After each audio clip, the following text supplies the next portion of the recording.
మరి ఇంకా కార్యక్రమాన్ని మొదలు పెడదామా? తప్పకుండా. First contestant please.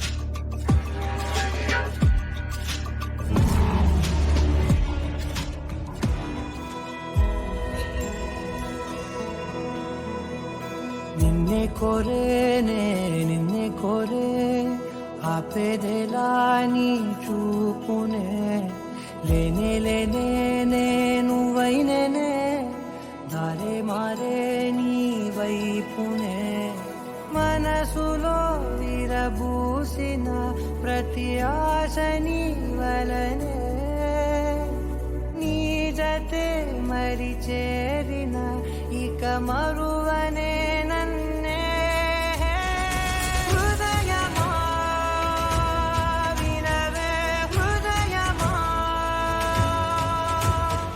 ప్రాణమా నా ప్రాణమా హృదయమా వినవే హృదయమా.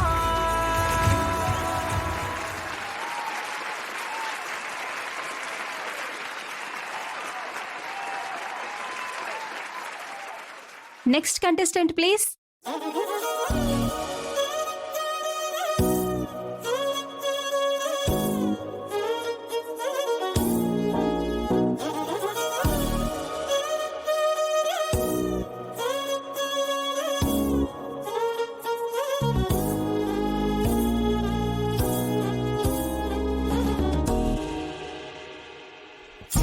లాంటి పగటి పూట కత్తుల్లాంటి పూల తోట జరిగిందొక్క వింత వేట పులిపై పడిన లేడి కథ వింటారా జాబిలి రాని రాత్రిరంతా జాలే లేని పిల్ల వెంట అలికిడి లేని అల్లరంతా కొండెల్లోకి దూరి అది చూస్తారా చుట్టూ ఎవ్వరూ లేరు సాయం ఎవ్వరూ రారు ఎవ్వరూ లేరు సాయం ఎవ్వరూ రారు నాపై నేనే ప్రకటిస్తున్నా ఇదేం కోరు అనగనగరగా అరవిందట తన పేరు అరుణానికి సొంతూరు.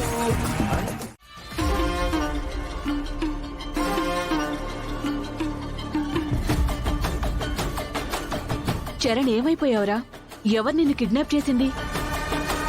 వాళ్ళెవరో తెలీదమ్మా. అసలు మిమ్మల్ని ఎక్కడ దాచిపెట్టారు చరణ్? ఆ చివరున్న రూమ్ లో పడేశారు.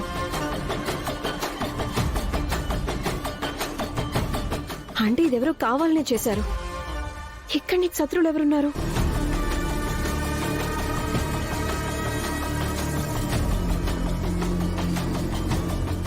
సర్లేండి,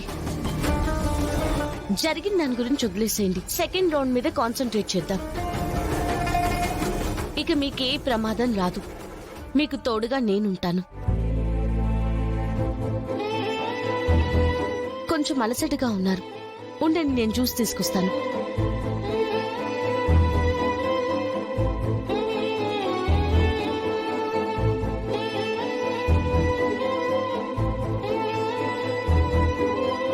ఏమండి, జ్యూస్ తాగండి.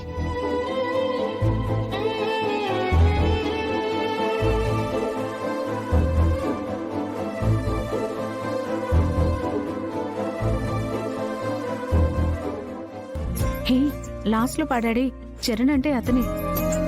ఆ పాట చాలా బాగుంది కదా? అవును, పాట బాగుంది, పాడే విధానము బాగుంది. నాకు తెలిసి ఇతనే ఫైనల్ కి రావడం కాదు, ఇతనే విన్ అవ్వచ్చు.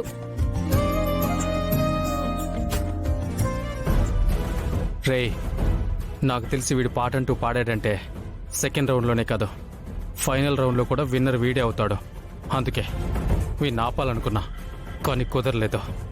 అలా అని వీడిని వదలకూడదు. సెకండ్ రౌండ్లోకి వీడిని ఎట్టి పరిస్థితిలోనూ రానివ్వకూడదు.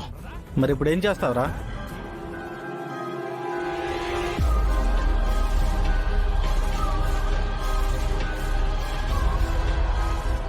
రే నువ్వు మా ట్రూప్ అని తెలియదు కాబట్టి ఈ ఇంజెక్షన్ తీసుకెళ్ళివ్వు.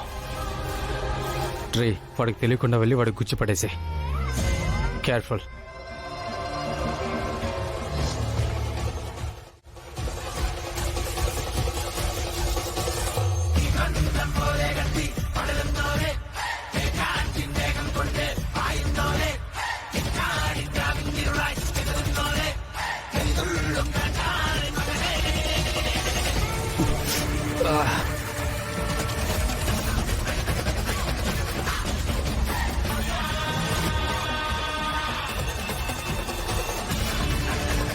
ఏమేనండి? ఏం లేదు.